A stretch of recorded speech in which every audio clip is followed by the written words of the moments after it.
So morning బ్రేక్ఫాస్ట్కి మధ్యాహ్నం lunch మధ్యలో రాగి జావ ఆల్టర్నేట్ డేస్ ఉంటాయి సార్. ఒక రోజు బూస్ట్ మిల్క్ ఇస్తారు, ఒక రోజు రాగి జావ ఇస్తారు సార్. స్నాక్ లాంటిది ఇవ్వరా? మధ్యాహ్నం 4 గంటలప్పుడు స్నాక్స్ 4:30కి స్నాక్స్. బాయిల్ శనగలు ఉంటాయి, బాయిల్ బొబ్బర్లు ఉంటాయి, బాయిల్ పెసర్లు, బాయిల్ బోర్డు ఎక్కడ పెట్టారు?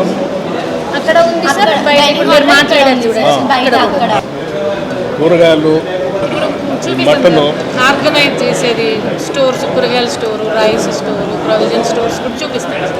వాళ్ళ క్వాలిటీ వస్తున్నాయి. క్వాలిటీ ఎవరు చెక్ చేస్తారు మీ క్వాలిటీ? పిల్లలు చేస్తారు సార్. 9th క్లాస్ నుంచి 5 members ఉంటారు mess committee. Whole and sole వాళ్ళే, ఇష్యూ చేసేది వాళ్ళే, రిసీవ్ చేసుకునేది కూడా వాళ్ళే. క్వాలిటీ బాగాలేకపోతే రిటర్న్ ఇచ్చేస్తారు సార్. సెకండ్ సాటర్డే పేరెంట్స్కి అలా ఉంటుంది కదా సార్. ఆ రోజు స్కూల్ మొత్తంని గ్రౌండ్లో గ్యాదర్ చేసుకొని మీటింగ్ పెట్టుకున్నాం సార్. సెలబ్రేట్ ఇంతకుముందు పేరెంట్స్ వచ్చేటప్పుడు ఇంటి దగ్గర నుంచి వండి తీసుకొచ్చేవాళ్ళట కదా? Yes sir. తీసుకొని ఇప్పుడు అట్లా ఏం లేదు సార్. అంటే ఇక్కడే మాకు కావాల్సినవి అన్ని ప్రొవైడ్ చేస్తున్నారు కదా సార్. వీక్లీ మాకు ఇంకా NMRI నుంచి చికెన్ ప్రొవైడ్ అవుతుంది సార్ బీబీ నగర్ స్కూల్కి. సో ఇంకా వీక్లీ 4 times చికెన్ వస్తుంది, మటన్ వస్తుంది. కాబట్టి ఇంకా పేరెంట్స్ కూడా ఇంటి దగ్గర నుంచి తెమ్మని చెప్పట్లేదు సార్ మేము కూడా.